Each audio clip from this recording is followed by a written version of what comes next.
On June 28, 2024, at 10:18 p.m., 3 police officers in Utica, New York spotted 2 13-year-old boys walking down the street. Within minutes, one of those children would be dead on the ground, shot in the chest by Officer Patrick Husney. The weapon that cost Nyah Mway his life? A replica BB gun that looked real enough to kill him. But here's what will shake you to your core. This wasn't a split-second decision made in chaos.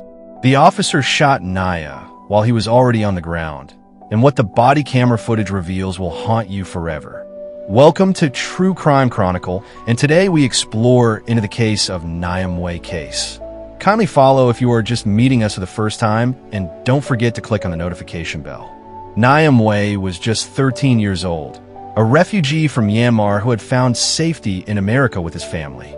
Like many teenagers, he was out on a Friday night with a friend, walking through the Cornhill neighborhood of Utica, New York. What Nyah didn't know was that earlier that evening, police had received reports of an armed robbery involving 2 Asian males.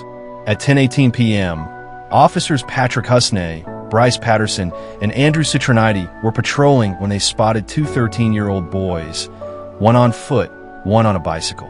The suspects were described as Asian males who carried a black firearm, and these 2 boys seemed to match that description. What happened next was captured entirely on body camera footage that the police department would later release to the public. The officers approached the boys to investigate. One boy on the bicycle complied immediately, but Nyah Mway made a decision that would cost him his life. He ran. In Nyah's pocket was something that looked exactly like a Glock 22 handgun. Police later determined it was a BB or pellet gun that closely resembled a real firearm. To a 13-year-old, it might have seemed like a toy or protection. To the officers chasing him, it would become a death sentence. As Nyah ran through the residential streets, the officers pursued on foot. The chase lasted only minutes, but those minutes would determine whether a child would go home to his family that night or become another statistic in America's ongoing crisis of police shootings involving minors. The body camera footage shows the officers running after Nyah through the neighborhood. You can hear their heavy breathing, their radio calls for backup, the sound of feet pounding on pavement. For Nyah, this chase must have felt like a nightmare. 3 armed adults pursuing him through dark streets. Then, in a moment that lasted mere seconds, everything went catastrophically wrong. Nyah allegedly pointed what turned out to be a BB gun at the officers during the foot chase. To the pursuing officers, in the darkness and chaos of the moment, it looked like a real threat. Officer Patrick Husney tackled Nyah to the ground. The 13-year-old was down, no longer running, no longer an immediate threat. But here's where this case becomes truly disturbing. The video shows Officer Husney fatally shooting 13-year-old Nyah Mway after he had been tackled to the ground. Let that sink in for a moment. A 13-year-old boy on the ground was shot in the chest by a police officer. The single shot hit the youth in the chest, and he was taken to Wynn Hospital, where he died of his injuries. During his public safety statement, Officer Husney said he fired 1 round straight towards the ground and did not know whether Nyah had fired at the officers. Think about that. An officer shot a child without even knowing if that child had fired a weapon. As officers began to perform CPR on Nyah, Officer Husney recovered what he initially identified as a black Glock 22 handgun lying in the grass next to where Nyah fell. But that deadly weapon that justified killing a 13-year-old?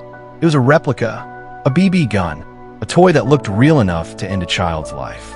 The irony is crushing. Nyah Mway had fled his home country of Myanmar, seeking safety in America. His family had brought him here to escape violence and find a better life. Instead, he found his death on an American street, killed by the very people sworn to protect him.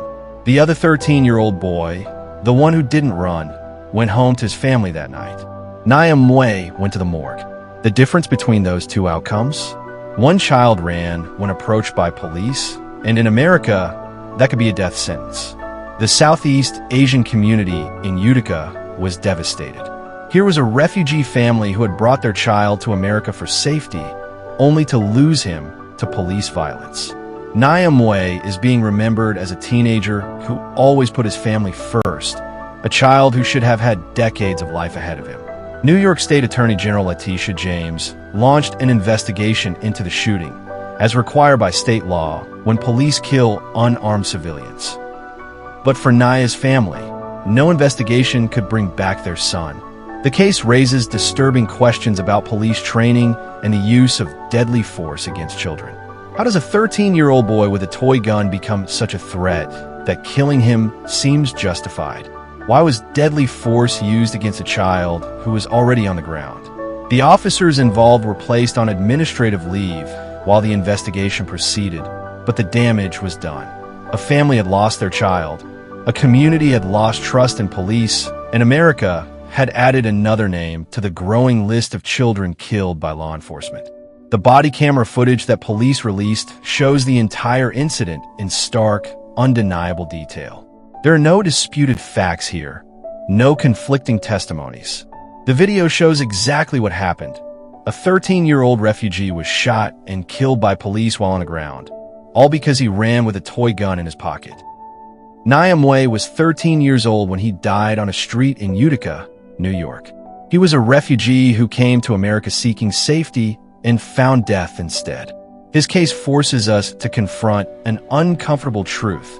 In America, being a child with a toy gun could be a death sentence if you're the wrong color in the wrong place at the wrong time.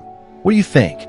Is there any justification for shooting a 13-year-old who's already on the ground? How do we prevent these tragedies from happening again? Share your thoughts in the comments below. And if stories like Nyah's matter to you, subscribe to Crime Chronicle, because next week, we're examining another case where split-second decisions destroyed innocent lives.